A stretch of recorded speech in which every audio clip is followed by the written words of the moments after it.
Once upon a time, back in the days when you could, do stuff, I found myself in a crowded parking lot. There's cars everywhere, and I was walking through it. Hopefully I'm painting a picture that this happened a long time ago, not in 2020. Okay. So I catch my reflection in this window. It's kind of a tinted window in a car, and I stopped because I'm going to meet some people. I want to make sure I look good. So I start touching up my hair, making sure everything was just so, checking my teeth. I want to make sure I don't have any leftovers in them. And right as I'm in the middle of all of this, the window of the car starts coming down. And the guy in the seat goes, "Looking good, dude." That was not my finest moment. Not one that I'm particularly proud of in my life. And as I kind of stopped and I started thinking back on these things, because that's what pastors do. We reflect on things.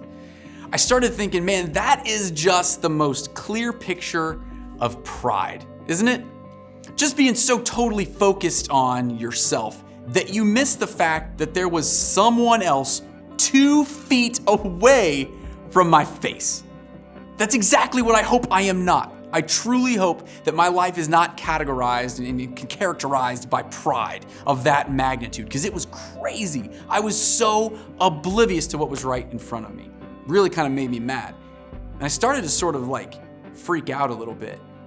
I started to think, man, I wonder in my life, what have I missed? What people have I not interacted with? What experiences have I let pass me by? Just because I was so busy turning windows into mirrors, being wrapped up in my own thing. It was a scary thought, and I pray that I am not that kind of a person. I pray that because I know there's a better way to live, and I think you know that too. Over these last couple of weeks, we've been looking at the words of Paul from the book of Colossians in chapter 3, verse 12. He's kind of been talking about these better ways to live. And I just want to read that verse with you, and then I want to talk a little bit more about it, and we'll be done together. The verse is this, and if you have been around these last couple of weeks watching this, this will be really familiar. It says, "Therefore, as God's chosen people, holy and dearly loved, clothe yourself with compassion, kindness, and humility." I really appreciate the imagery that this verse conjures up of clothing yourself with something, like putting something on. It's like you're walking right up to your closet, looking at all the options that you have that would fit the scenario that you're going to be going into. You know what I'm talking about? It's like you're getting ready for school or practice or a date, and you have all these options. Have you ever been there? You walked up to your closet knowing what's coming, and you're like, I have nothing to wear. Of course, you don't literally mean you have nothing to cover your body with. Really what you mean is, given the circumstance that I'm walking into, I just think this is a complicated decision to make because I have so many different directions I could go. Well, Paul, in this situation, he's telling you yeah, there's a lot of ways you could go, but let me give you just a few things that are always going to fit perfectly and look immaculate. And he comes up with a few that we've been talking about: compassion, kindness, and today, humility. And I'll just shoot you real straight. This is a challenge for me. This is a challenge, I think, not just for me, but for an awful lot of us, if not all of us. Humility. I'll say it this way too. It might just be the most important characteristic or virtue for a Christian to have. That's a bold statement, but I actually believe it to my core. And I can say that because of what Paul told us about Jesus in the book of Philippians, which is just one book backwards in the New Testament from where we started in Colossians.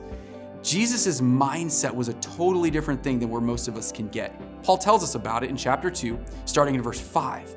He says, look, you're gonna have these relationships all over the place with people who are broken, who are messed up, people every place. And if you want them to be good, you need to develop the mindset of Christ. But what's that mindset? He goes on to tell us, and it's pretty convicting. He said that Jesus, even though he was equal with God, he did not consider that equal status with God something to sort of use to his advantage. Instead, he made himself nothing. What he's saying is like Jesus starts in heaven and comes to earth. He didn't have to do that. That was a choice that he made. He chose this huge step from perfect to our world. But he didn't get here to our world and say, cool, I'm here. Now I can be the supreme ruler or king. No, he chose a different position. He chose to be a servant, another step of humility. And he lived his life that way. We have pretty good records of Jesus' life. He was never really a ruler or a leader that people today would look at and say, that's the guy. No, he was a servant. He attracted crowds because he was different. But it didn't stop there. Ultimately, what Jesus showed us is he humbled himself to be willing to be obedient to God's plan, even one that was not so good for him. He actually ended up dying on the cross because God knew it was the best way to save you and me and all of us. He was humble enough. Do you see the arc of that story? Jesus is God who steps into earth to be a servant who eventually dies. That was his mindset. That's what Paul is saying to put on. Clothe yourself in this mindset. I can't tell you this is not going to be a challenge. I can't tell you that it's not going to be the most difficult thing that you've ever tried to live up to, but I can tell you that the one that we pattern our lives after, those of us who follow Jesus, this is the most important thing that we will ever try to do, is to have the mindset of Jesus in being humble, because humility might just be the place where all other good things start. All other evidence of our Christian worldview, all other evidence of our Christian life starts with humility. Our love is preceded by our humility. Our compassion is preceded by our humility. Our joy, our hope, our kindness, all preceded by humility.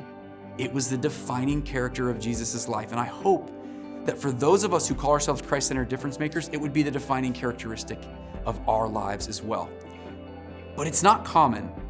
It's very rare. What does it really look like for us today? Only you really know the circumstances that you're living with and you're walking into every moment of the day. But I can tell you this. There are a few situations that you can predict you're going to be in shortly. And humility can either be your guiding direction, or you can choose a totally different thing and go with pride. Let me give you an example. What does humility look like online? You know right now you're experiencing this online. You're gonna hop over to Instagram after this or TikTok. What's it gonna be like for you to be on there? You're gonna stir some stuff up? You're gonna say some stuff? You're gonna respond snarky to someone who you just need to set right? Or are you gonna choose a different way? For most of us, it hits really close to home in our home, right? We live with a brother, a sister, a mom, a dad, a guardian, somebody who just makes life really tough on us. And we just wanna show them what's up. We wanna say stuff, we wanna do stuff that would put them in their place or whatever. What does humility look like in that situation for you?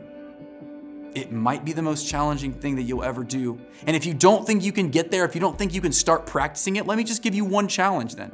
If you can't do anything about it right now, then start to adopt the mindset. Let me just challenge you to do this. Memorize Philippians chapter 2, verses 5 through 11. It's like 6 verses, man. You can do that in 30 minutes, I guarantee it. Get that verse about Jesus' mindset into your head, and I guarantee when you start to think about things, you may start to see things differently. It's tough for all of us because we want control. It's tough for all of us because pride comes naturally. It's tough for all of us because humility is not normal. But I can promise you this, if you start putting it into place in your life, God will be in charge of all the outcomes. That's a big fear of a lot of us is, well, what's gonna happen if I don't say that thing or do that thing that would put somebody in their place or make me look good? God's in charge of the outcomes. The book of James says he opposes the proud, but he gives grace to the humble. It says if you humble yourself before him, he will lift you up. It's a very different thing than we're taught by the world. But it actually came to pass that way in Jesus' life. If you read the end of the passage in Philippians chapter 2 about Jesus' mindset, you'll find that it says this, that God, because Jesus did all these things, God exalted him to the very highest place. We know that God is in charge of the outcomes. Look, I know that you know the circumstances you're walking into this week, maybe even tonight. You know that you're gonna have to put on different kinds of things. You know that you have all these options of ways that you could respond, and Paul's saying, choose humility. So I guess the question that I have left for you is this: what are you gonna wear?